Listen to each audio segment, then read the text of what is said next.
संत लोग कहते हैं कि आपके 7 जन्म के पुण्य एकत्रित होकर आपके आगे आ जाए तो आपको कथा में बैठने का, कथा श्रवण करने का अवसर मिलता है। यही अवसर हम सबको मिला है, तो उसके लिए बहुत बहुत बधाई हो। ये बधाई हम एक दूसरे को देते हैं।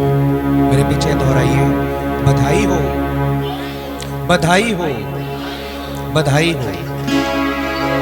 आज उस परम तत्व, परम पिता परमेश्वर, परमात्मा को याद करने के लिए, उसकी कथा जो एक ही है, हर धर्म वही गाथा गाता है, ढंग अपना अपना है सबका। उसकी गाथा हम श्रवण करेंगे। हमारे बीच हेलो हेलो सुश्री कशिश कृष्ण किशोरी जी आज की वक्ता कथा कहेंगी। इनके लिए एक बार जोरदार तालियां। अच्छे आरंभ के लिए आप दोनों हाथ एक दूसरे के साथ मारेंगे। भगवान आपकी जो गलत लकीरें हैं वो ठीक कर देंगे। एक बार फिर से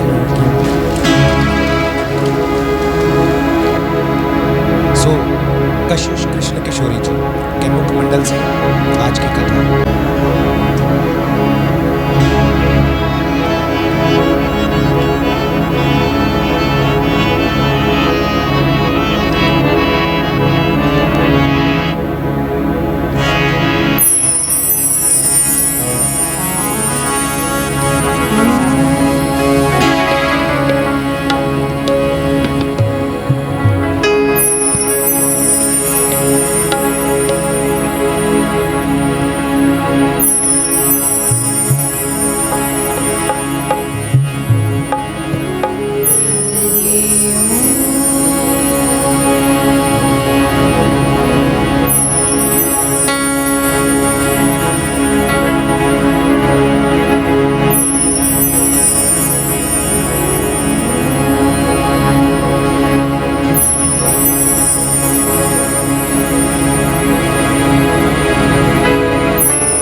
कुंज विलोचनी श्री चंद्रिका मृदुहास आनंद धन गोविंद मंदिर अनंत निवासिनी घन श्याम धन हित चातकी घन श्याम धनाहित मोरनी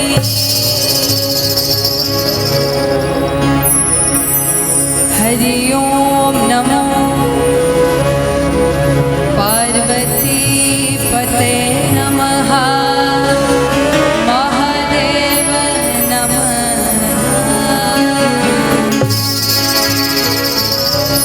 सभी भक्तजन दोनों भुजा ऊपर उठाकर बड़े भाव से जय जय श्री राधे जय जय श्री राधे जय जय श्री राधे वृंदावन बिहारी लाल की बोलिए बाल कृष्ण लाल की बोलिए भक्त वत्सल भगवान की श्री वेदव्यास जी महाराज की बोलिए श्री सुखदेव मुनि महाराज की श्री परीक्षित जी महाराज की श्री गंगा यमुना मैया की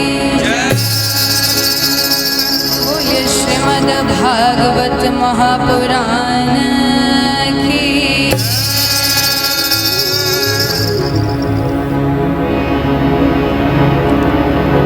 बड़े ही भाव से परम मंगलमय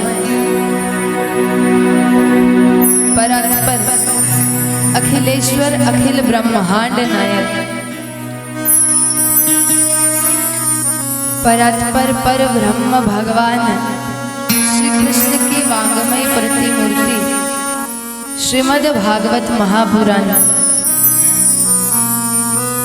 भगवान की दिव्याति दिव्य चर्चा आज हम और आप बड़े भाव से श्रवण करेंगे। आज प्रथम दिवस से कथा है। आज से लेकर के अगले 7 दिन तक हम और आप इस अमृत रूपी श्रीमद् भागवत कथा का आनंद लेंगे।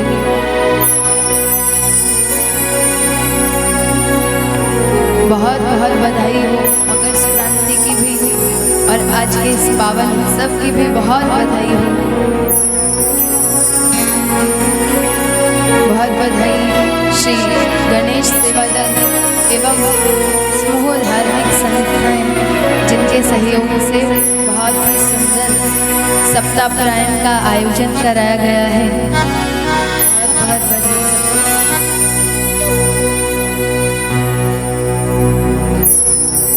भगवान से यही प्रार्थना रहेगी कि भगवान सदा आप पर इसी प्रकार कृपा करते रहें कि आप ऐसे धार्मिक कार्यक्रमों का आयोजन सदा ही सदा करवाते रहें।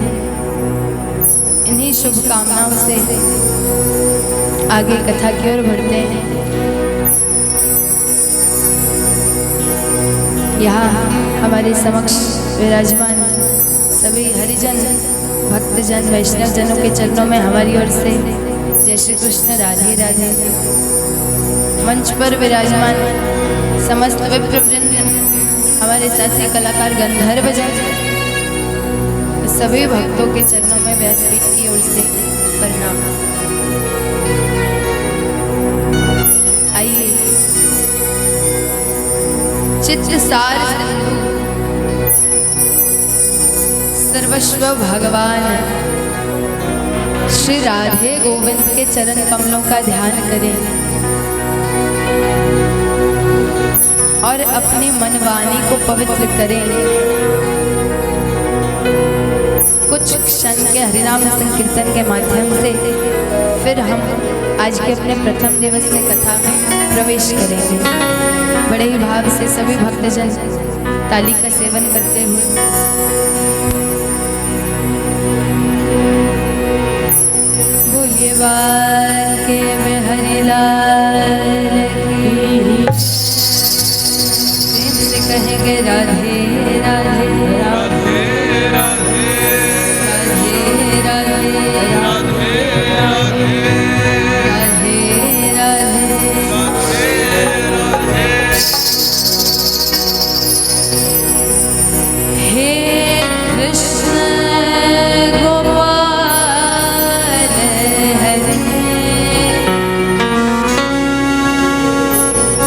जय जय दीन दयाल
सदा प्रतिपाल हरे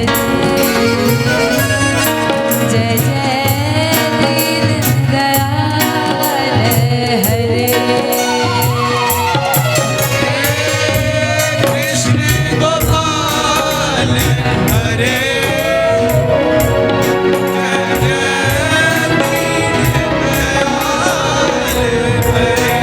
अभी तो आरंभ है और इतनी ज्यादा एनर्जी लेकर के बैठे आंखें क्यों बंद हो रही हैं? ताली का सेवन करते हो आपके मुख से सुनना चाहेंगे हे कृष्ण गोपाल हरे जय जय दीन दयाल हरे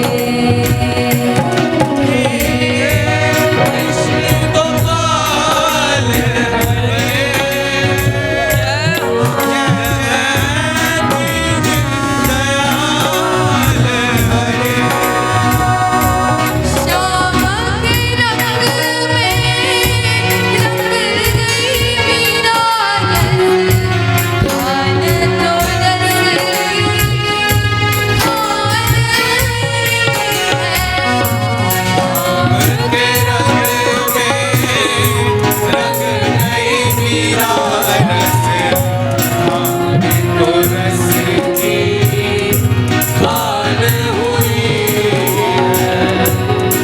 से आंखें बंद करी तो सूरदास ने तरस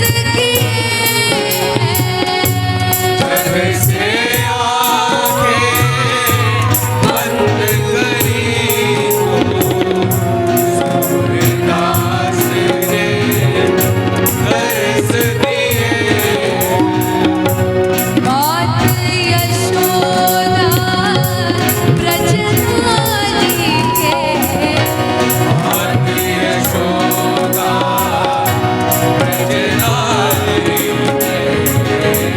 मात यशोदा ब्रजधारी के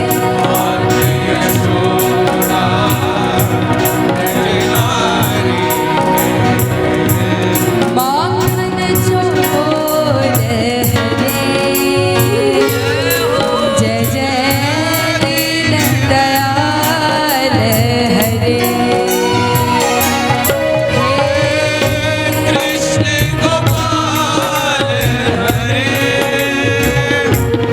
जय जय दीन दयाल हरे हे कृष्ण गोपाल हरे जय जय दीन दयाल हरे हे कृष्ण गोपाल हरे जय जय दीन दयाल हरे जय जय राधा रमण हरि बोल जय जय राधा रमण हरि बोल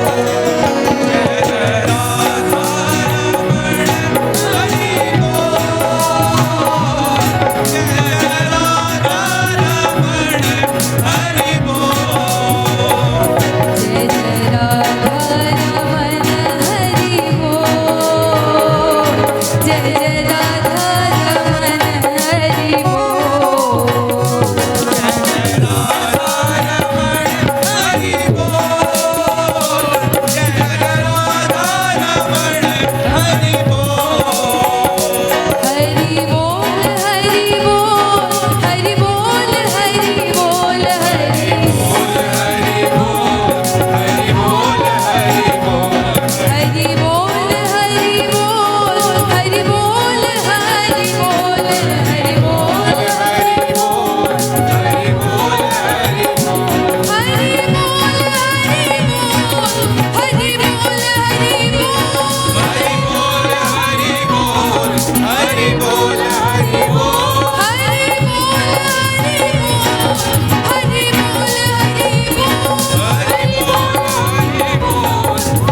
कहेंगे राधे राधे राधे राधे राधे राधे।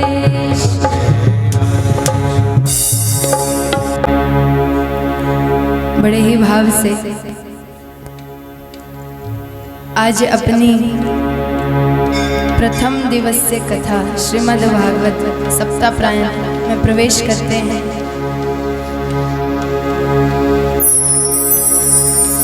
श्रीमद् भागवत जी के प्रथम श्लोक में श्री वेदव्यास जी महाराज ने संपूर्ण ग्रंथ का सार लिख दिया। सच्चिदानंद रूपाय विश्वोत्पत्त्यादि हेतवे तापत्रय विनाशाय श्री कृष्णाय वयं नमः। प्रथम श्लोक में भगवान का परिचय कराया गया है। परिचय जानते हैं?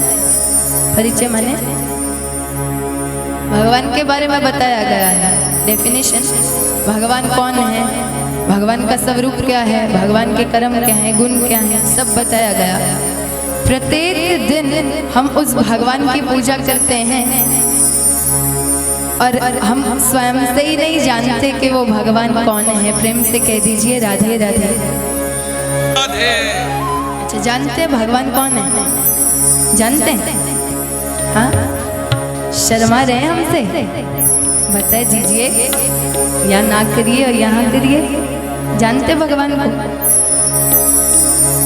प्रथम श्लोक में भगवान का परिचय कराया गया है। किसी व्यक्ति को जानना हो वो व्यक्ति कैसा है तो उसके बारे में 3 बातें पता होनी आवश्यक है। सबसे पहले उसका स्वरूप, वो दिखाई कैसा पड़ता है, हा? और फिर उसके कर्म करता क्या है, और फिर तीसरा उसका गुण, उसके गुण क्या हैं। प्रथम श्लोक में इन तीनों के बारे में हमें बताया गया है। और परिचय जो है ये देखने या सुनने का विषय नहीं है, ये अनुभव का विषय है, महसूस करने का। इसीलिए तो श्री कृष्ण ना ही तो कभी दिखाई पड़ते और ना ही कभी सुनाई पड़ते, लेकिन कृष्ण को महसूस किया जा सकता है। हाँ, मेरे साथ है और हम तो महसूस करते ही रहते। प्रेम से कह दीजिए राधे राधे। सब करते हैं, सब करते हैं, क्योंकि वो सबके साथ है, क्योंकि हम उसी की तो संतान है। कृष्ण को महसूस किया जा सकता है, उसका अनुभव किया जा सकता है। हाँ, वो मेरे पास है, मेरे साथ है, मुझसे बहुत प्रेम करता है।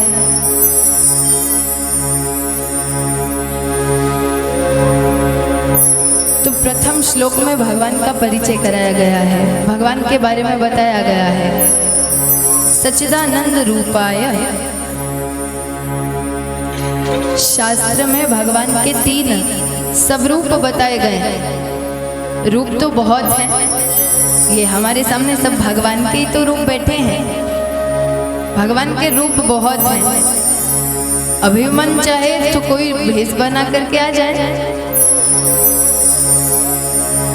लेकिन भगवान के स्वरूप केवल 3।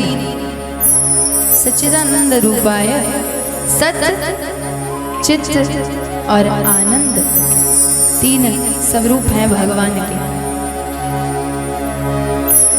प्रथम स्वरूप सत्य।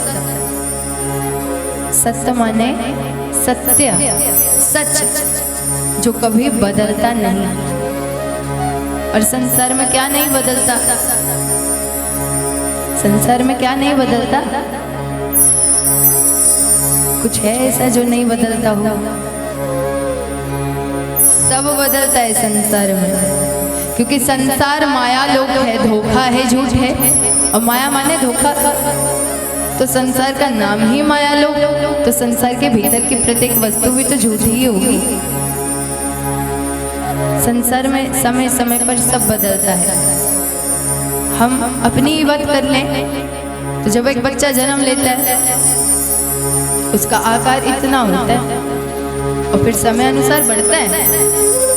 जितना आकार बढ़ना है उतना धीरे धीरे बढ़ता है। तो आकार बदला, फिर आयु बदलती है। पहले 1 वर्ष का था, 1 वर्ष का ही थोड़ी ना रहता है बालक, हाँ? फिर 5 वर्ष का हुआ, 10 का हुआ, 15 का हुआ, पर जितनी आयु है उस अनुसार बढ़ती जाएगी। आयु बदली और क्या बदलता है? रिश्तेदार बदलते हैं, बदलते हैं, रिश्तेदार बदलते हैं।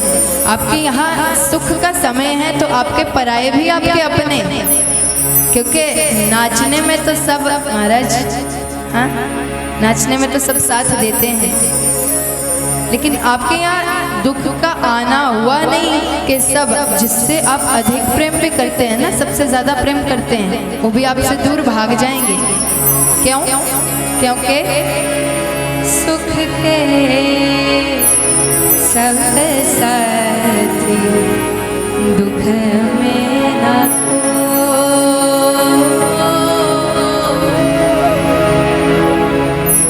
और दुख में कौन है? मेरे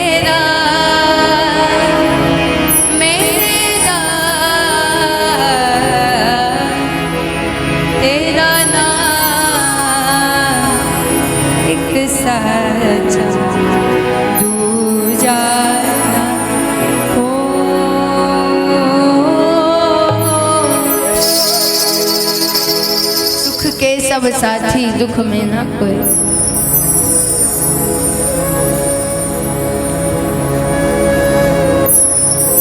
तो रिश्तेदार बदलते हैं और क्या, हमारी स्वयं की सोच बदलती है। अब तक तो बाकियों की बात करी, अब स्वयं की सोच के बारे में बात करते हैं। समय समय पर हमारी सोच बदलती है, बड़े बदलाव आते हैं। अब एक बच्चा है, जब जन्म लेता है, अब उस बच्चे के एक और आप कुछ खिलौने रख दो और एक और कुछ पैसे रख दो, तो उनमें दोनों में से क्या उठाएगा? खिलौने उठाएगा, क्योंकि उसके खेलने की वस्तु है, जानता ही नहीं पैसे क्या है, तो उसकी आवश्यकता अनुसार वो खिलौने उठाएगा। अब वही बच्चा जब बड़ा होता है, उसके एक और खिलौने रख दो, एक और पैसे रख दो, फिर क्या उठाएगा?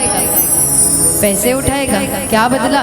सोच बदली, पता चल गया अरे पैसा तो बड़ी कमाल की चीज है, पैसे के कारण ही तो रिश्ते नाते सब है। और वही जब वृद्धावस्था में चला जाएगा, उसके एक और कुछ रिश्ते नाते रख दिए जाएं और एक और कुछ भजन रख दिया जाए, भगवान को रख दिया जाए, फिर क्या उठाएगा? हाँ?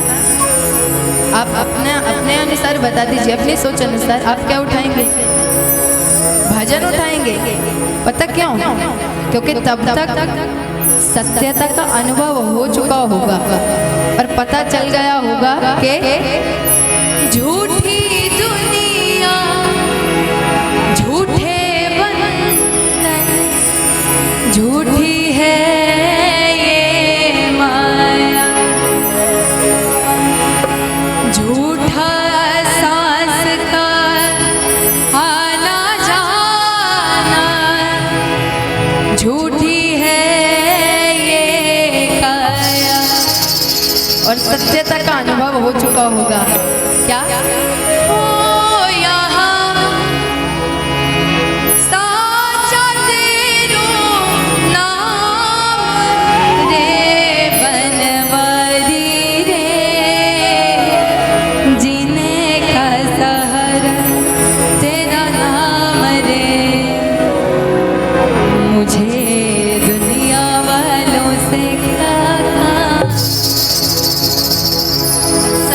का पता चल गया होगा कि सत्य तो केवल भगवान है, दुनिया झूठ है।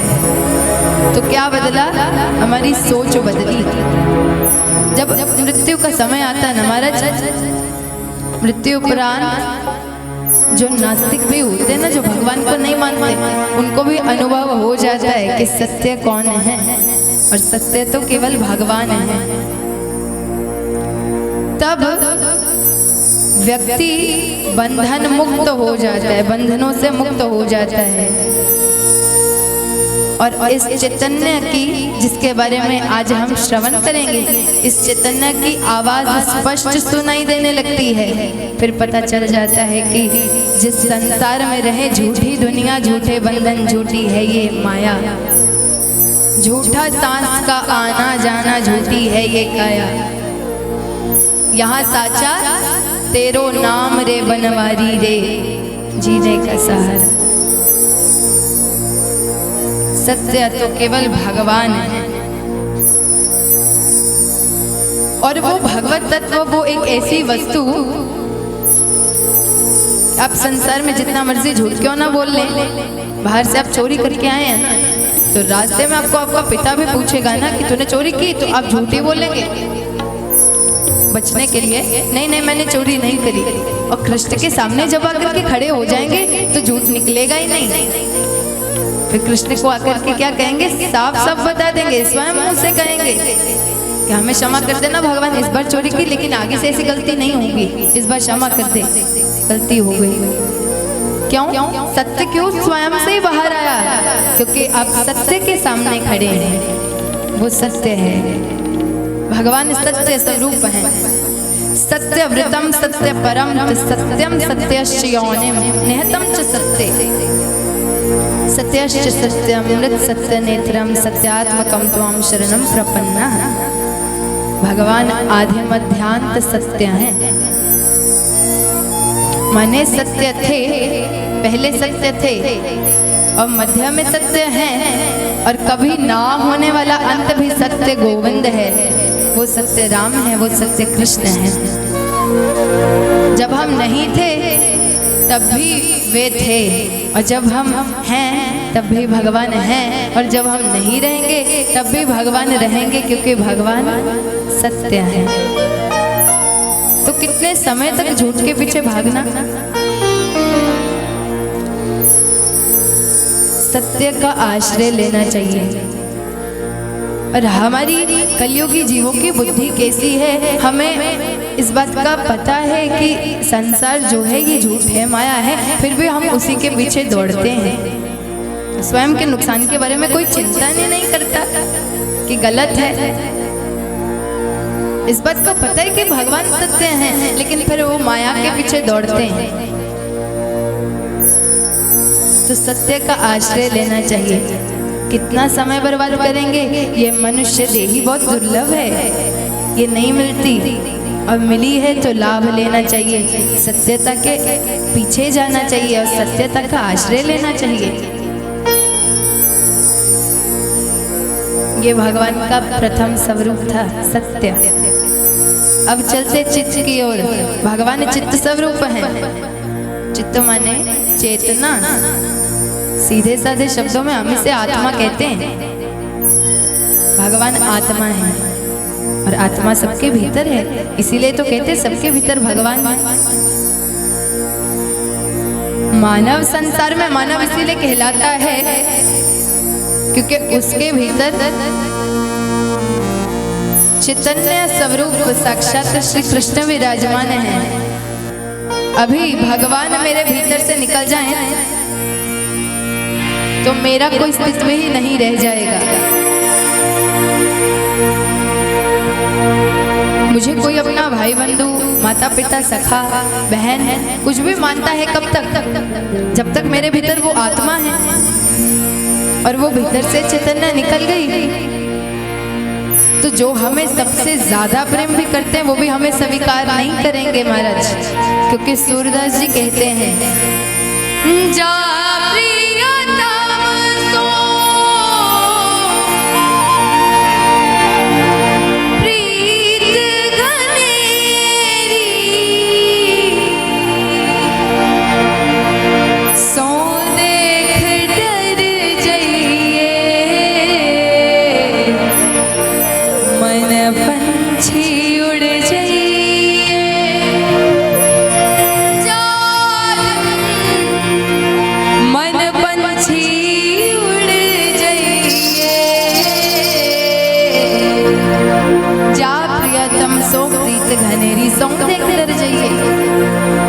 माने जिस प्रियतम से हमें अनंत प्रेम भी होता है ना, और वो मर जाए और मृत्यु के 5 दिन बाद हमें दिखाई देने लगे तो जो लोग है ना वो ब्राह्मण देव के पास भागते हैं, पंडित जी नारायण कवच का पाठ कर दीजिए, पंडित जी हनुमान चालीसा का पाठ कर दीजिए, ये पाठ कर दीजिए, वो पाठ कर दीजिए। अरे क्यों? बोले क्यों? आप तो उनसे बहुत प्रेम करती थी ना, अब सामने देख के डर क्यों लगता? बोले हाँ प्रेम करती थी, लेकिन कब तक? जब तक चलते फिरते थे, खाते पीते सोते बैठते काम करते थे तब तक। अब जब से जा चुके हैं तब से सामने पधार जाएं डर लगता है कहीं सामने आकर के ना खड़े हो जाए। सूरदास जी से कहा कि यदि संसार में कोई अपना है ही नहीं तो अपना माने किसे? सूरदास जी ने उत्तर दिया, बिन गोपाल नाही अपनो, जासु कीरत रहिए,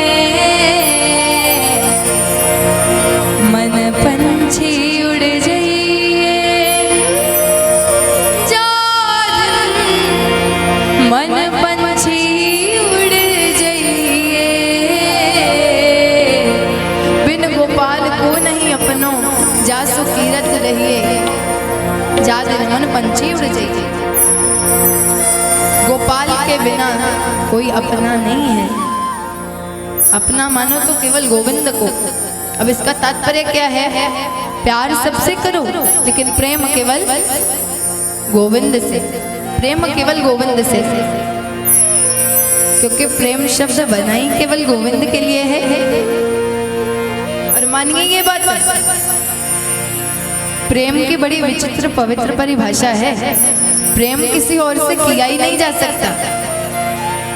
आप जितना मर्जी कह लें कि आप इससे बहुत प्रेम करते हैं, और हाँ इससे जो आप प्रेम करते हैं उसके पीछे आपका कोई स्वार्थ नहीं है, सच में मेरे भीतर उसके प्रति प्रेम है। जितना मर्जी कह ले महाराज, स्वार्थ से ही रिश्ते बनते हैं। प्रेम से कह दीजिए राधे राधे, राधे राधे, मतलब से ही रिश्ते हैं। संतान का माता पिता से, कोई भी रिश्ता जो है मतलब से है, स्वार्थ से है। एक जो निस्वार्थ रिश्ता है वो केवल भगवान से है। प्रेम केवल गोविंद से किया जा सकता है। इसलिए आशा राम जी से दूजी आशा छोड़ दे, नाता एक राम जी से दूजा नाता तोड़ दे।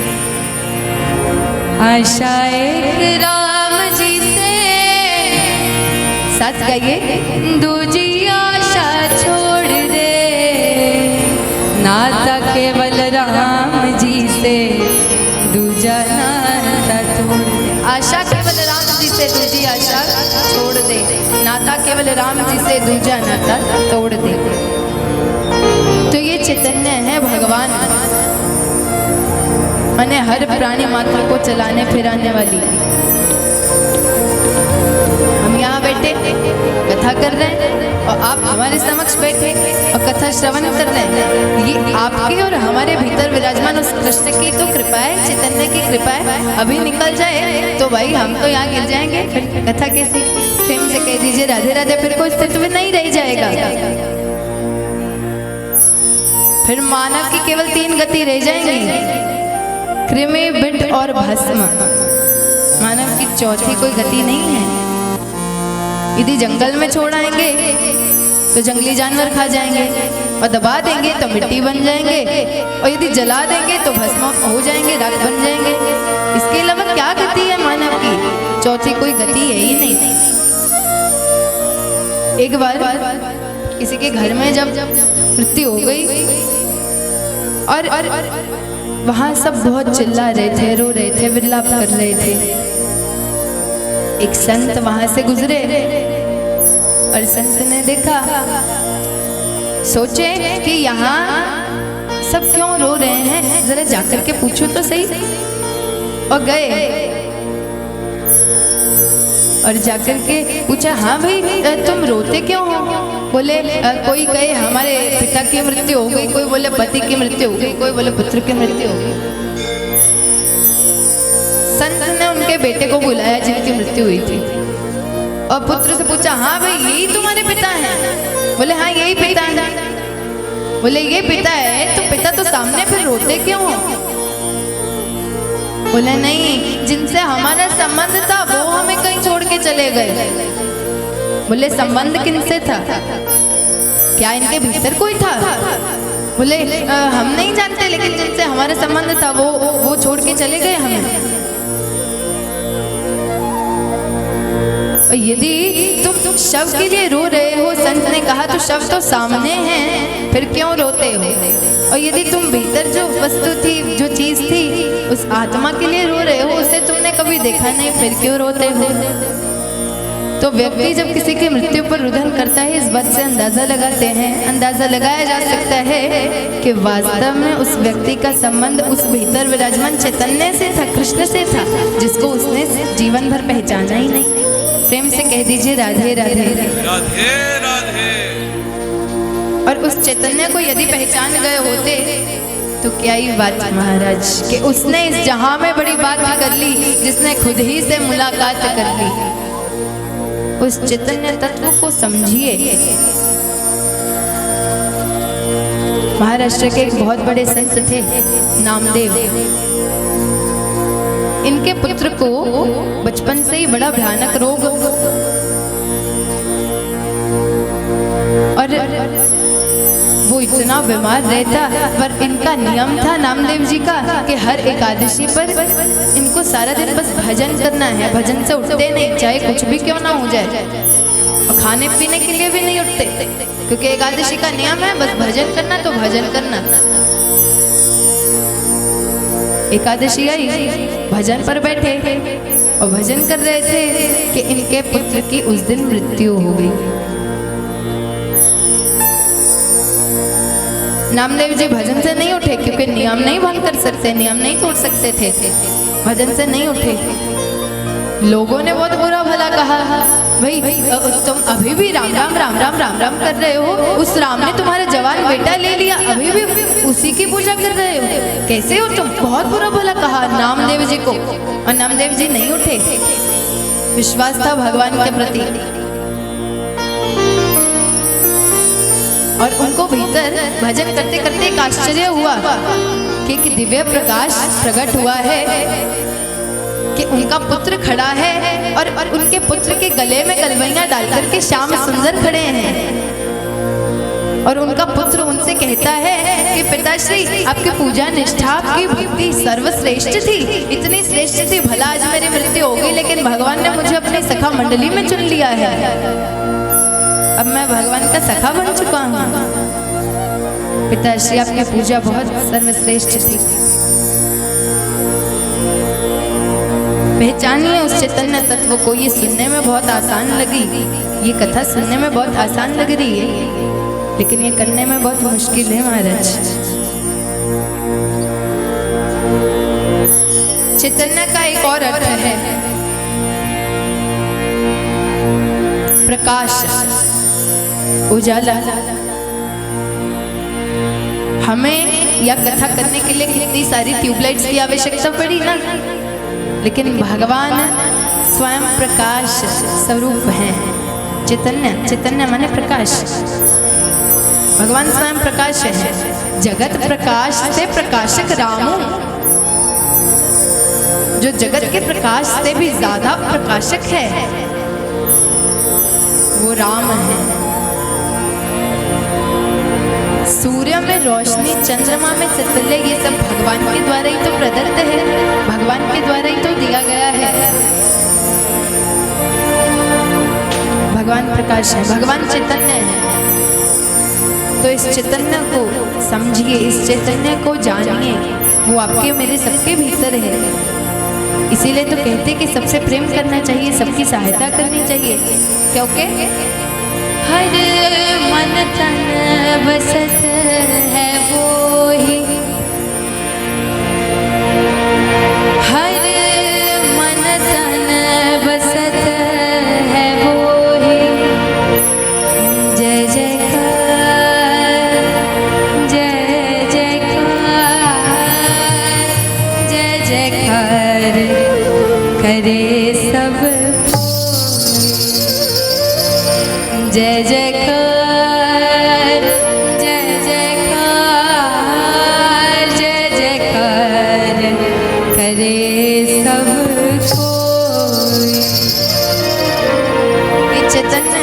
भगवान।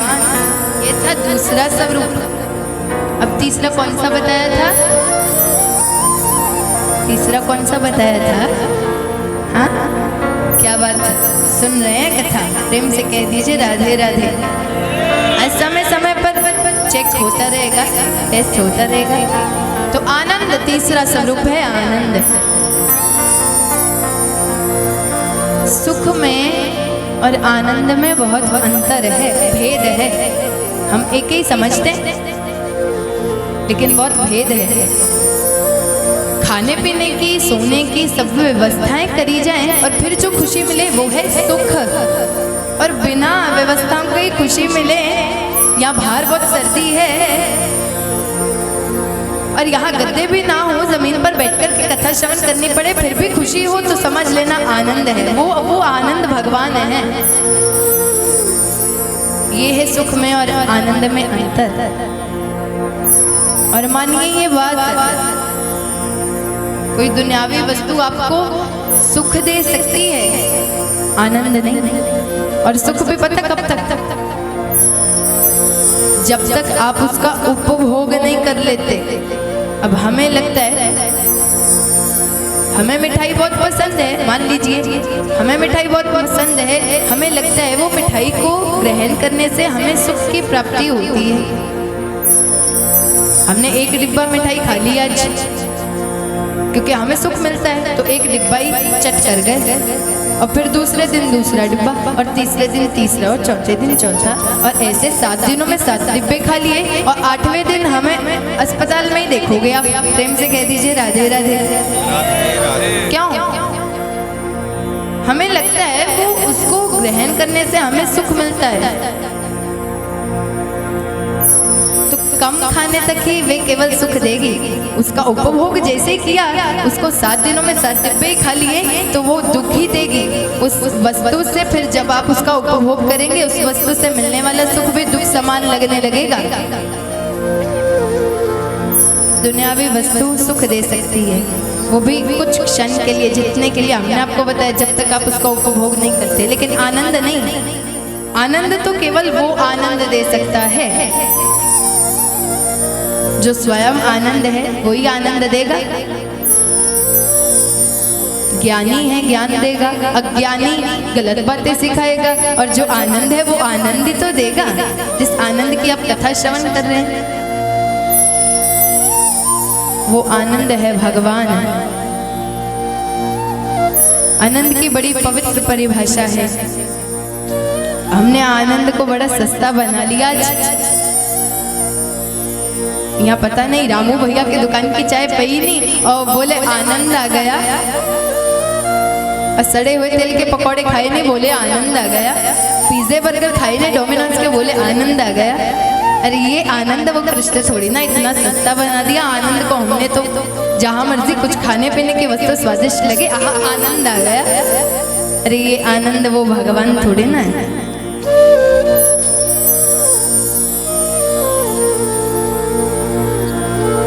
आनंद पता क्या है? कोरोना में जब सरकार के निर्देशन से टीवी पर रामायण चलाई गई, जब रामायण आती, समय होता, यहाँ रामायण आने लगी तो पूरा घर दौड़ने लग जाता, रसमय हो जाता पूरा घर। और जैसे ही आवाज आती, मंगल भवन अमंगल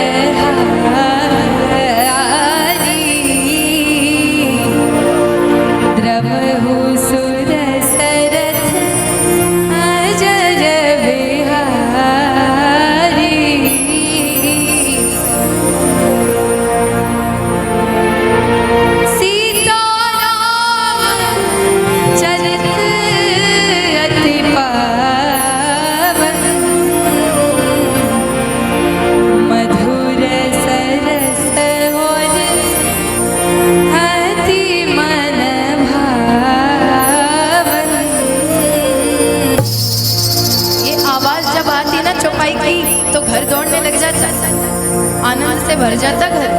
ये है आनंद, ये आनंद भगवान है। आनंद तो त्रिभंग लली श्याम सुंदर ही दे सकते, आनंद और कहीं मिल ही नहीं सकता। जो आनंद सिंध सुख राशि, इसी करते त्रैलोक सुपासी। सो सुख धाम राम यस नामा, अखिल लोकदायक विश्राम। आनंद राम है, आनंद कृष्ण है, आनंद गोविंद है। ये भगवान का तीसरा स्वरूप। भगवान आनंद है, इसीलिए तो चतुर्थ दिवस पर क्या कहा जाता है? नंद के आनंद भयो जय कन्हैया लाल की। नंद के आनंद भयो जय कन्हैया लाल की। नंद के आनंद भयो जय कन्हैया लाल की। नंद के आनंद भयो, ये नहीं कहते नंद घर लाला भयो, नंद के छोरा भयो, नंद के पुत्र भयो, नंद के पुत भयो, ऐसे नहीं कहते। नंद घर आनंद भयो, क्योंकि आनंद तो कृष्ण है, आनंद तो राम है, आनंद तो गोविंद है। ये भगवान का तीसरा स्वरूप। पहला कौन सा था? सत्य, दूसरा चित्त और तीसरा आनंद। प्रेम से कह दीजिए राधे राधे। सच्चिदानंद रूपाय विश्वोत्पत्त्यादि हेतवे। अब विश्वोत्पत्त्यादि हेतवे, बड़ी विचित्र सी बात है कि भगवान के हंसने से हम जैसे मॉडल्स बनते हैं। मॉडल्स हैं, मॉडल्स शब्द का प्रयोग इसलिए किया क्योंकि भगवान का आकार और समझ से परे, और हमारा आकार धूली के कण के बराबर नहीं है। तो भगवान के हंसने से हम जैसे मॉडल्स की रचना होती है। कोई गोरा बनता तो वो कॉलर खड़ा करके चलता, और कोई काला बनता तो फेयर एंड लवली घिसा घिसा के अपना मुंह गोरा करना चाहता, और कोई मोटा बनता तो वो जिम लगाने जाता, और कोई पतला बनता तो वो भी अकड़ में ही चलता है एक हिसाब से। कोई लंबा, कोई छोटा, और तरह तरह के भगवान के हंसने से मॉडल्स बनते हैं, रचना होती है। और जब भगवान गंभीर होते हैं तो पालन होता है। गंभीर होते तो पालन होता है। पालनहार है ना भगवान विष्णु, तो पालन होता है। वो सबको प्रदान करता है। और शाम को एकांत में बैठ करके भगवान सोचते कहीं कोई भूखा तो नहीं रहा, सबको देता है। आप उठे भूखे होंगे लेकिन कभी सोए नहीं होंगे भूखे, वो सबको देता है। लेकिन हम कलियुगी जीव इतने स्वार्थी, हमें हमारे कुकर्म की, गलत कर्मों की वजह से दुख आते हैं, और हम भगवान को झट शिकायत कर देते। अरे भगवान, हमने तेरी इतनी माला करी, इतनी पूजा करी, और फिर भी उसके परिणाम हमें ये मिला कि हमारे जीवन में दुख है। हम झट शिकायत करते भगवान से, हमारे साथ क्यों ऐसा किया? अरे हम तो इतना भजन करते थे। जो सुबह सुबह घंटा लेकर के बड़ा सा और मंगल आरती करते हैं, उनके ही जीवन में दुख आ जाए तो भगवान को शिकायत करते हैं। क्योंकि वास्तव में जिसकी पूजा लेके सुबह सुबह उठ करके वो करते हैं, वो स्वयं में भगवान को नहीं जानते वो भगवान है कौन।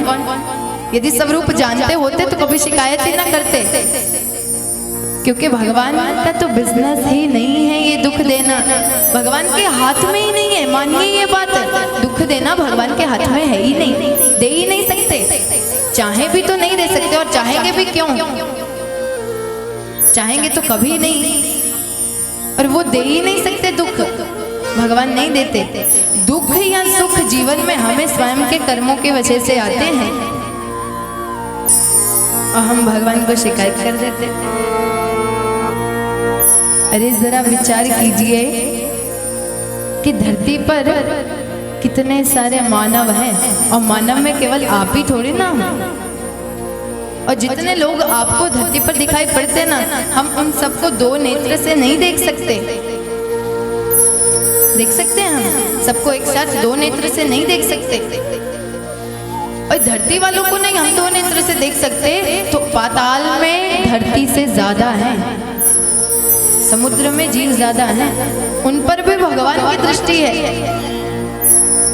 प्रत्येक क्षण वृक्ष से जो फूल फल पत्ते जो भी झड़ते हैं वो भी भगवान के पुत्र हैं, और उनको भी जब पीड़ा होती तो वो उसी भगवान को याद करते हैं, और भगवान की उन पर भी दृष्टि, भगवान उनकी भी सहायता करते हैं, उन पर भी कृपा करते हैं। उसकी सब पर दृष्टि है, सब उसकी संतान है, सब उसी के तो पुत्र हैं।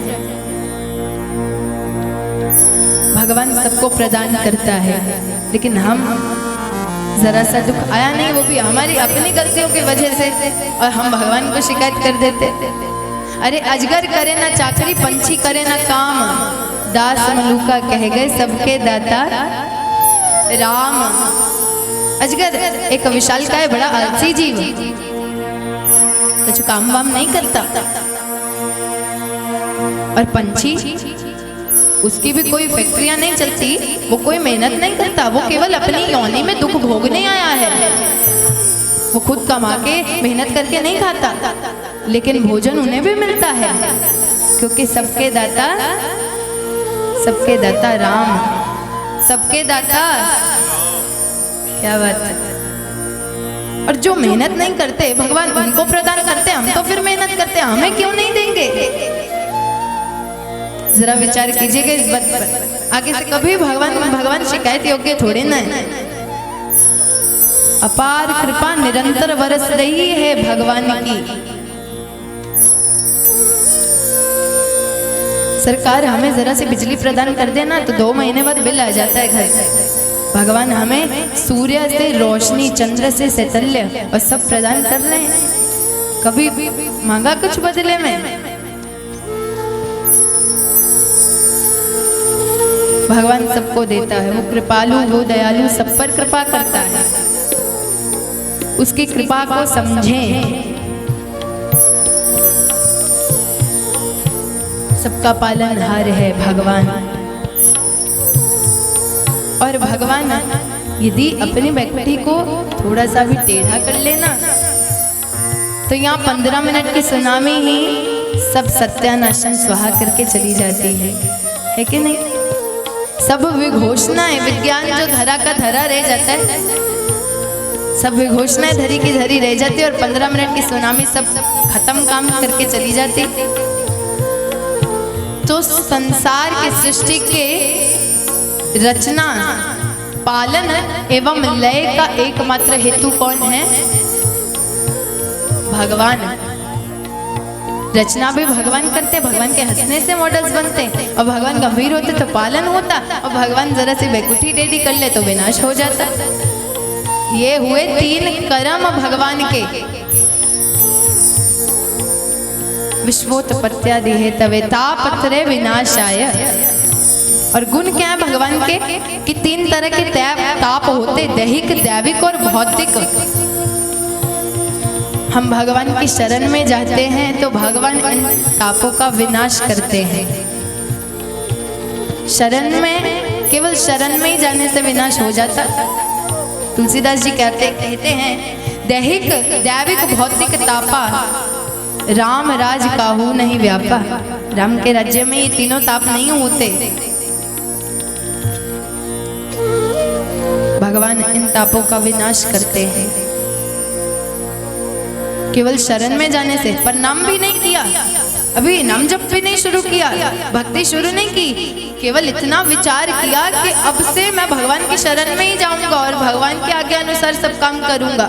केवल सोचने से ही, क्योंकि गंगा तब दर्शनात् मुक्ति, गंगा के केवल किनारे चले जाओ ना तो मुक्ति प्रदान कर देती है, शीतलता प्रदान करती है। डुबकी लगाने की जरूरत नहीं, केवल किनारे जाकर के खड़े हो जाओ, क्योंकि गंगा का स्वभाव है और भगवान का स्वभाव है कल्याण करना।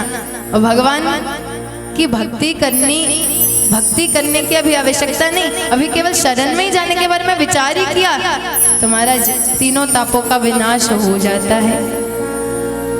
तापत्रय विनाश है, ये भगवान का गुण है, 3 तापों का विनाश करते हैं। और श्री कृष्णाया वयम नुमः, ऐसे श्री कृष्ण के चरणों में हम वंदन करते हैं। ये था श्रीमद् भागवत जी का प्रथम श्लोक। इसमें हमने भगवान के बारे में जाना, क्योंकि सप्ताह अपरायण 7 दिन जिसकी कथा श्रवण करेंगे, जिस आनंद घन परम पिता परमात्मा की कथा श्रवण करेंगे, उसके बारे में जान लेना आवश्यक है ना। ये भगवान का स्वरूप सत्य चित्त और आनंद और कर्म रचना करते हैं, पालन करते हैं और विनाश करते हैं। और गुण क्या है? 3 तापों का विनाश करते हैं। ऐसे कृष्ण के चरणों में हम वंदन करते हैं। तो बोलिए सच्चिदानंद भगवान की जय। आइए फिर कथा में आगे सुखदेव जी के अवतार की कथा का वर्णन आता है। दंत कथा के अनुसार ब्रह्मा जी ने एक बार एक सभा का आयोजन कराया। अब उस सभा में बहुत महत्वपूर्ण प्रश्न उठा कि संसार में सबसे उत्तम वस्तु क्या है। सब वहां बैठे थे, किसी ने कहा कि सोना, किसी ने कहा चांदी, और बोले ये नहीं, ये उत्तम नहीं हो सकती। बोले क्यों? क्योंकि यहाँ कथा में भी बहुत से भक्तजन श्रोता होंगे जिन्होंने सोना चांदी की कुछ आभूषण पहने होंगे। ये तो साधारण दिखाई पड़ती है, सोना चांदी तो साधारण मिलता है आजकल, तो ये उत्तम नहीं हो सकती, ये तो सबके पास है। बोले फिर आप ही बता दीजिए उत्तम क्या है। बोले उत्तम यदि है तो वो है प्रेम। क्या है? प्रेम। बोले ये मिलता कहाँ पर है?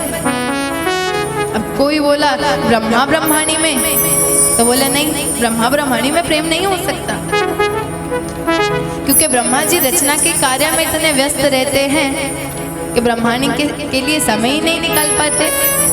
तो ब्रह्मा ब्रह्माणी में प्रेम नहीं हो सकता। अब नारद जी वहां बैठे थे, बोले ये तो हमारे गुरुदेव श्री नारायण प्रभु और माँ लक्ष्मी में ही मिलता है। बोले प्रेम उनमें भी नहीं हो सकता। बोले क्यों? उनमें क्यों नहीं हो सकता? अरे गजेंद्र के मध्य रात्रि में पुकारने पर भगवान लक्ष्मी मैया को अकेले छोड़ के चले गए। यदि प्रेम होता तो साथ लेकर के जाते, अकेले नहीं छोड़ के जाते। बोले फिर आप ही बता दीजिए महाराज प्रेम किसमें है? बोले ये तो पार्वती मैया और हमारे भोले बाबा में ही मिलता है। प्रेम से कह दीजिए राधे राधे। एक तो ये उनके आधे अंग पर विराजती हैं, और दूसरा बाबा ज्यादा से ज्यादा समय कैलाश पर्वत पर मैया के साथ व्यतीत करते, कभी अकेले नहीं छोड़ते मैया को। बोले अच्छा। नारद जी को बात कुछ ठीक नहीं लगी, क्योंकि उनके नारायण प्रभु का नाम नहीं ना आया। अब बोले यदि मैं इनमें झगड़ा करा दूं तो? अब सभा में सब बैठे थे, बोले झगड़ा हो ही नहीं सकता, करा दो। बोले ठीक है करा दो, तो करा दो, तब की तब देखी जाएगी। नारद जी उस समय की भाल में कि कब बाबा उनको कैलाश पर्वत पर, बाबा गए हों और मैया उनको कैलाश पर्वत पर अकेली मिले। रोज जाते चक्कर लगा के आते और दोनों साथ में बैठे मिलते, काम नहीं बन रहा था। अब एक दिन गए और आज एक दिन वैसा भी आया कि मैया कैलाश पर्वत पर अकेली थी। अब प्रणाम मैया, प्रणाम मैया। हाँ नारद जी प्रणाम, कैसे आना हुआ? मैया बाबा से कुछ काम था। बाबा से काम था? स्वामी तो किसी काम से बाहर गए, लेकिन आपको जो भी बात करनी है आप मुझे बता दीजिए। बोले नहीं मैया बात ना आपको बता नहीं सकता। बोले क्यों, ऐसी क्या बात है? बोले बात कुछ व्यक्तिगत है, व्यक्तिगत जानते हैं, पर्सनल। बोले बात कुछ व्यक्तिगत है, मैं नहीं बता सकता।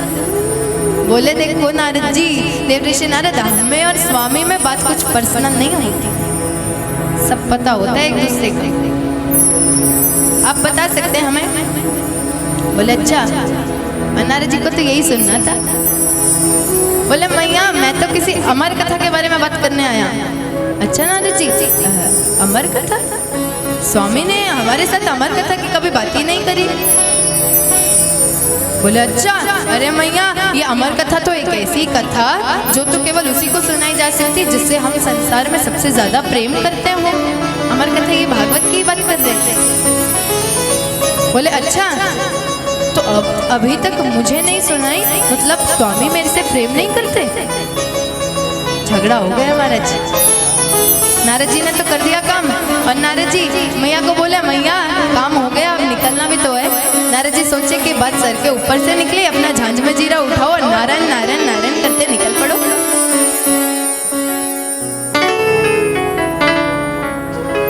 तो मैया मैं प्रणाम करता हूँ, चलता हूँ, लेकिन बाबा जब आए तो बाबा को ये मत कहना कि नारद आया था। दरअसल बाबा ना, फिर बाबा कहेंगे नारद इधर की बात उधर लगाता है, झगड़े करवाता है। हाँ? बाबा को बताना ही मत नारद आया था। नारद जी तो चले गए मैया क्रोध में। हाँ भाई ऐसी क्या बात है, मुझे क्यों नहीं सुनाई? और अमर कथा प्रेमी को सुनाई जा सकती, तो मुझे क्यों नहीं सुनाई? मुझसे प्रेम नहीं करते और नारद जी को अमर कथा के बारे में बताइए क्या बात हुई? और सब सोच के एकदम क्रोध में। अलमुख मंडल पूरा लाल लाल बैठी हैं। अब मैया के रोज का नियम था, बाबा जब द्वार पर आते तो बाबा आवाज लगाते और मैया उनको लेने चली जाती। अब बाबा आ गए, लेकिन मैया तो नाराज है, भाई क्यों लेने जाए आज? बाबा आ गए, अजी सुनती हो मैं आ गया, अजी सुनती हो मैं आ गया। दो आवाज लगा दी, अब मैया आ नहीं रही, और फिर भीतर कुछ खुद देख लिया। मैया को देख करके लगा कि कुछ नाराज है हमसे, और नाराज क्यों ये तो पता नहीं।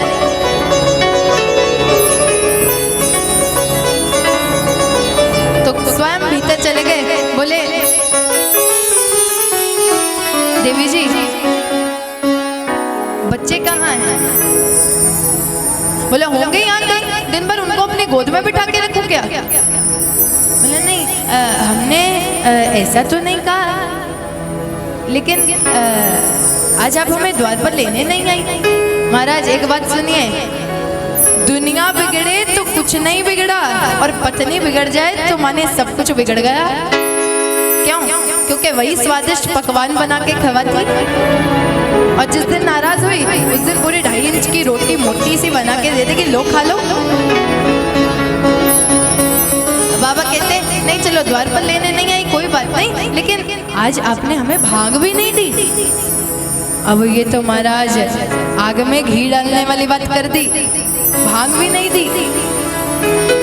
तो मैया फिर अपनी नाराजगी का कारण बताती, क्या कि तेरी भाग ना खोटी जाए, समझ ना आए करूं क्या बोल शिवाय, करूं क्या बोल शिवाय, करूं क्या बोल शिवाय, करूं क्या बोल शिवाय, बोल शिवाय, करूं क्या बोल शिवाय, करूं क्या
शिवाय करूं क्या बोल शिवाय हो करूं क्या बोल शिवाय करूं क्या बोल करूं क्या बोल करूं क्या बोल शिवाय। बोले शिव शंकर जी महाराज की। बोला मैया ने कि तेरी भांग ना घोटी जाए, समझ ना आए करूं क्या बोल शिवाय। बाबा बोले देखिए देवी जी, ऐसा नहीं हो सकता कि आप मेरी भांग से परेशान हो चुकी हूँ, क्योंकि आपने ही मुझे कितनी बार कहा है कि आपकी तो भांग घोटने में भी मुझे बहुत आनंद ही आता है, चाहे सारा दिन घोटती रहूं। बात क्या है, कारण नहीं बताओगी तो पता नहीं चलेगा। बोले आप पहले हमें इतना बताइए, आप हमसे प्रेम करते भी हैं कि नहीं। अरे देवी जी, ये कुछ पूछने वाली बात है। आप जानती हैं कि हम सबसे ज्यादा आपसे ही प्रेम करते हैं और आपसे अधिक तो किसी से प्रेम करते ही नहीं। बोले अच्छा, हमसे प्रेम करते हैं, फिर ये अमर कथा क्या है। अब बाबा को बात सब समझ आ गई, नेत्र बंद किए और कुछ समय पहले का दृश्य सब सामने आ गया कि कोई ब्राह्मण देव आए हैं और अपना कार्य करके गए हैं। समझ में आ गई। बोले देखे, पता चल गया बाबा को कि नारद जी ने सब किया है। अब बाबा सोचे कोई बात नहीं, देख लूंगा बाद में। देवी जी को तो मनाओ पहले। देवी जी दरअसल बात क्या है कि महिलाओं के पेट में बात पचती नहीं। ये हम नहीं कह रहे, हम स्वयं महिला हैं, ये तो बाबा कह रहे हैं कि देवी जी महिलाओं के पेट में बात पचती नहीं, जहाँ दो चार इकट्ठी हुई नहीं कि सारी बात वहीं बाहर। अमर कथा है ये, ऐसी कथा जिसको कोई भी सुनेगा तो अमर हो जाएगा, अमरता प्रदान करती है। ये कथा किसी को ऐसे ही तो सुनाई नहीं जा सकती, इसलिए हमने आपको नहीं सुनाई। अभी आप अभी वचन दे दे कि हाँ मैं किसी को नहीं सुनाऊंगी, तो मैं अभी श्रवण करवा दूं आपको। बोले हाँ, मैं स्वामी आपको वचन देती हूँ, मैं किसी से नहीं कहूंगी ये कथा के बारे में, आप हमें श्रवण करवा दीजिए ना। बोले ठीक है, मैं करवाऊंगा। अब कथा को श्रवण करने के लिए बाबा मैया कैलाश पर्वत की ऊंची शिला पर कल्पतरु वृक्ष के पास जाकर के खड़े हो गए, क्योंकि उसी के नीचे कथा करनी थी। बाबा ने कथा को आरंभ करने से पहले पहली ताली लगाई। किस तरह लगाइए? एक ताली, बस एक थाली लगाई। एक ताली लगाई तो कैलाश पर्वत पर जितने जीव जंतु थे वो सब धरती पर आ गए। क्यों? क्योंकि बाबा और मैया के बिना, बाबा और मैया की सेवा ये कथा कोई और ना सुन ले। सब जीव जंतु धरती पर भेज दिए और बाबा ने दूसरी ताली लगाई। दूसरी ताली तो बाबा का जो त्रिशूल था ना, उससे सब कैलाश का चक्र काटा, चक्र लगाया कि कहीं कोई जीव छिप कर तो नहीं बैठा। इस कथा को श्रवण करने के लिए, भाई अमर कथा है, अमरता प्रदान करती, सबका मन करता है इसको सुने। तो त्रिशूल ने चक्र लगाया कैलाश पर्वत का और तीसरी ताली लगाई। तीसरी ताली लगाई तो ठंडी ठंडी हवाएं चलने लगी। वातावरण अनुकूल हो तो और मजा आ जाता है कथा श्रवण में। अब कथा को आरंभ करने से पूर्व बाबा ने बता दिया, देखिए देवी जी ये एक ऐसी कथा है जिसको आरंभ करते ही जो निद्रा रानी है ना, ये श्रोता को, माने सुनने वाले को अपनी गोद में सुला लेती है। कहीं आप कथा सुनते सुनते सो गई और हम कथा में बताते बताते मगन हो गए, ध्यान मगन हो गए, ध्यानस्थ हो गए, तो हमें पता कैसे चलेगा कि आप कथा सुन रही हैं या सो रही हैं। इसलिए हमारी हर बात के बाद में आप स्वामी ऐसे कहते रहिएगा। कैसे कहना है? स्वामी। आप भी हमें बताते रहिएगा, आप सो तो नहीं रहे। स्वामी ऐसे कहते रहिएगा। मैया ने कहा ठीक है स्वामी, हम ऐसे कहेंगे। अब यहाँ बाबा ने कथा आरंभ कर दी और जैसे ही यहाँ कथा आरंभ हुई वो कल्पतरु वृक्ष के ऊपर एक अंडा था, वो फूट गया और उसमें से एक नन्हा शुक बाहर निकला। शुक जानते हैं, तोता, वो नन्हा शुक बाहर निकला। प्रथम स्कंद, द्वितीय स्कंद, तृतीय स्कंद, चतुर्थ और आगे आगे आगे आगे नवम और दशम स्कंद की जब बारी आई कथा में तो महाराज की कथा आ गई और मैया ने महाराज की कथा का महाराज से शब्द अभी श्रवण किया कि झट प्रेम समाधि में चली गई। अब मैया प्रेम समाधि में चली गई तो हम स्वामी कौन कहेगा। नन्हे शुक ने सोचा यदि हम स्वामी की आवाज नहीं आई बाबा नेत्र खोल लेंगे और दशम स्कंद पे कथा बंद हो जाएगी और मुझे तो एकादश और द्वादश और सब समापन करना है अच्छी तरह से कथा का, मुझे तो सुननी है। तो मैया की जगह पर हम स्वामी मैं कहता हूँ। अब मैया वहां हुए तो हम स्वामी कहे, मैया तो समाधि में और हम स्वामी अब वो नन्हा शुक कह रहा है। और बाबा की भक्ति देखिए कैसी भक्ति कि शुक की आवाज, आप अंतर तो समझ में आता ही है, और शुक की आवाज बाबा को वो देवी जी की आवाज ही लग रही और नेत्र नहीं खोले। हम स्वामी वो शुक बोल रहे और उनको लग रहा है देवी जी बोल रही है और नेत्र नहीं खोले और एकादश और द्वादश स्कंद की कथा हो गई और कथा समापन तो नेत्र खोले, अरे देवी जी तो सो रही है। जगाया हिला हिला के, अरे देवी जी उठिए उठिए जागिए। बोले हम सो नहीं रही थी, हम तो समाधि में चले गई। जैसे ही वो दशम स्कंद में महाराज की कथा आई, हमें क्षमा कर दीजिए, एक बार और कथा श्रवण करा दीजिए, इस बार पक्का समाधि में नहीं जाएंगे, इस बार श्रवण करेंगी। बोले वो कोई कछु बात ना है, श्रवण दोबारा करवा देंगे। लेकिन यदि आप समाधि में थी तो आपकी जगह पर ये हम स्वामी कौन कहे जा रहा था। बाबा ने नेत्र घुमाए इधर उधर और नेत्र कल्पतरु वृक्ष के ऊपर उस नन्हे शुक पर। अब तो महाराज बाबा के नेत्र लाल, हाथ में त्रिशूल और क्रोधित मुद्रा में। अब आगे आगे शुकदेव, पीछे पीछे भोले बाबा, आगे आगे शुकदेव, पीछे पीछे भोले बाबा, आगे आगे शुकदेव, पीछे पीछे। आज नहीं छोड़ूंगा इसे, आज तो इसे मार के ही रहूंगा। और 3 लोग 14 भुवन का चक्र काट लिया। नन्हा शुक हाथ नहीं आया, छोटा सा बाबा के हाथ नहीं आया वो। नन्हे शुक के दिमाग में क्या बात चल रही जानते? जब दैत्यों से खतरा हो तो मैंने सुना है देवताओं के पास जाना चाहिए, और जब देवताओं से खतरा हो जाए तो बोलते तब ब्राह्मण देव के पास जाना चाहिए। नन्हा शुक धरती पर आ गया। वेद व्यास जी ब्राह्मण और वेद व्यास जी की धर्म पत्नी की उबासी के द्वारा गर्भ में प्रवेश कर गया। उबासी जमुआई ले रही थी और मुंह में जाकर के और गर्भ में जाकर के प्रवेश कर गया। पीछे पीछे भोले बाबा भी आ गए। अब नन्हा शुक तो पूरा सेफ बैठ गए जाकर के गर्भ में। बाबा वेद व्यास जी के द्वार पर इतनी क्रोधित मुद्रा में, हाथ में त्रिशूल, नेत्र लाल। और वेद व्यास जी ने अरे भोले बाबा, अरे कई जीवन में एक बार पहली बार दर्शन दिए और वो भी इस मुद्रा में, हमसे कुछ भूल तो नहीं हो गई, हमें क्षमा कर दीजिए। बोले आप उस चोर को बाहर निकालिए। बोले कौन चोर? अरे भाई आपके वहां चोरी करने के लिए आई क्या? चोर कौन? नहीं, मेरा मतलब आप तो बिन मांगे दे देते हैं।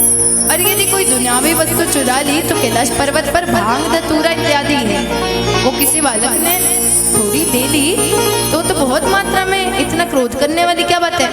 बोले नहीं, उस चोर ने मुझसे मेरी अमर कथा को चुराया है, आज तो उसे मृत्यु दंड देकर ही रहूंगा।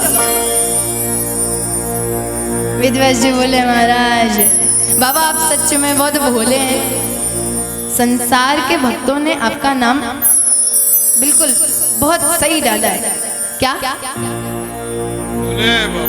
भोले बाबा, क्या बात है, आप सच में बहुत भोले हैं। अरे आप कह रहे अमर कथा उसने श्रवण कर ली, अब तो वे अमर हो गया, तो क्या अमर कथा सुनी है?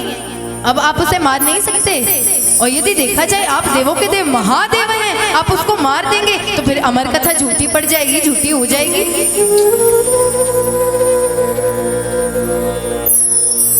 मारूंगा नहीं, बंदी तो बना सकता हूँ ना।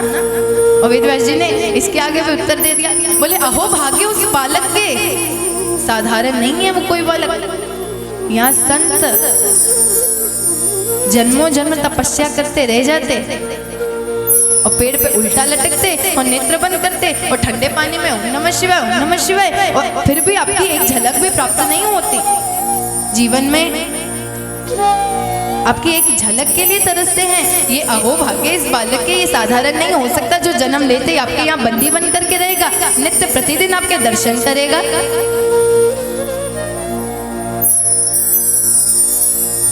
अब बालक गर्भ से 9 महीने में बाहर आ जाता है। बाबा ने फिर भी उसको बालक को, नन्हे शुक को 12 महीने का 1 वर्ष का समय दे दिया और 1 वर्ष की समाधि लगा करके वेद व्यास जी के द्वार पर ही बैठ गए। नन्हा शुक गर्भ के भीतर बैठ करके छिप करके सब बातें सुनना था। बोले बाबा, अरे बाबा समाधि ली वो भी इतनी कंजूसी से, केवल 1 वर्ष की। मैं अभी यहाँ 16 वर्षों की समाधि लेकर के बैठूं। लो कर लो बात। उधर 1 वर्ष की समाधि, इधर 16 वर्षों की, दोनों समाधियां आरंभ हुई। इधर 1 वर्ष की खत्म हुई। बाबा उठे, लाइए बालक, कहाँ है बालक? वेद व्यास जी महाराज रोने लगे, आप बालक लाने की बात कर रहे बाबा? अरे उसका तो आकार भी नहीं बढ़ा। मेरी पत्नी को बहुत पीड़ा हो रही है, असहनीय पीड़ा, उसको बहुत कष्ट हो रहा है। वो आपके भय से गर्भ से बाहर नहीं आ रहा। आप यदि उसे क्षमा कर देंगे तो बाहर आ जाएगा। आप उस नन्हे शुक पर नहीं तो मेरी पत्नी पर, मुझ पर तो दया कीजिए, मुझ पर तो कृपा कीजिए। और बाबा ने उनकी प्रार्थना स्वीकार की और क्षमा कर दिया नन्हे शुक को, और धाम वापस प्रस्थान कर गए, चले गए। नन्हा शुक फिर बाहर नहीं आया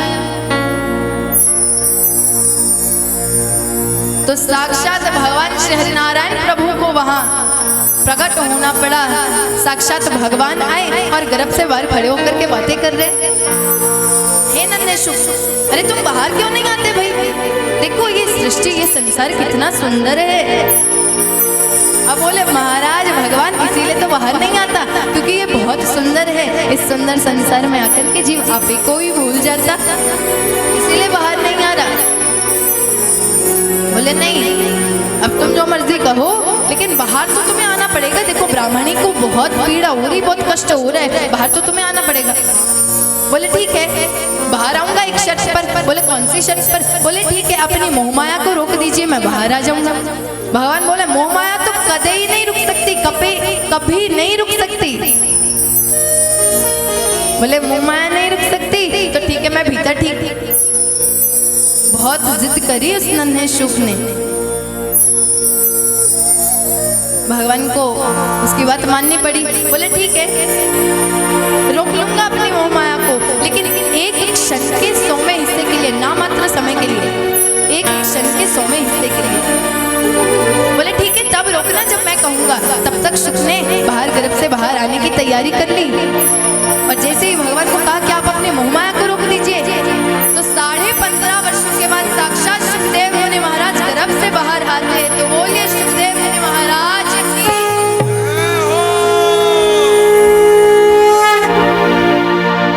सुखदेव जी का अवतार होता है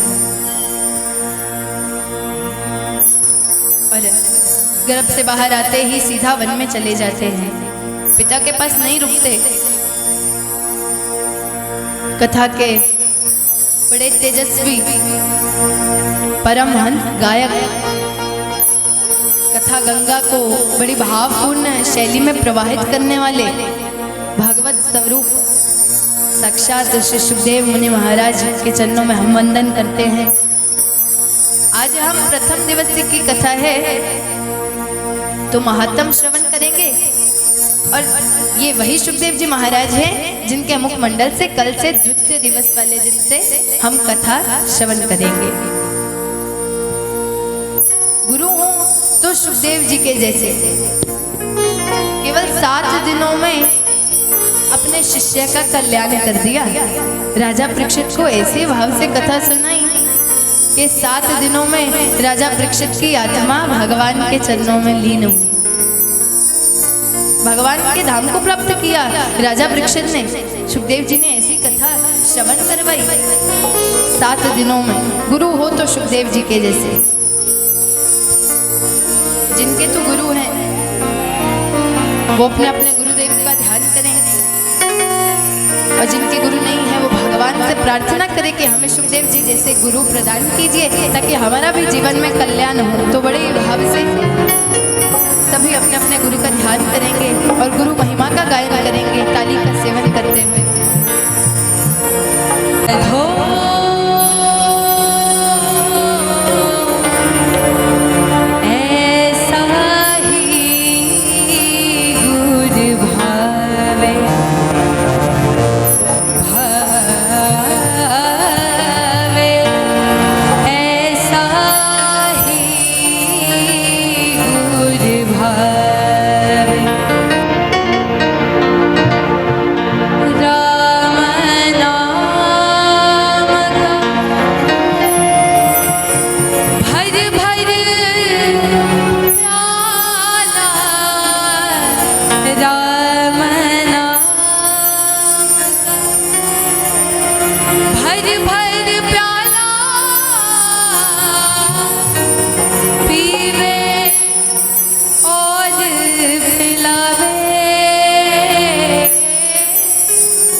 शिवाय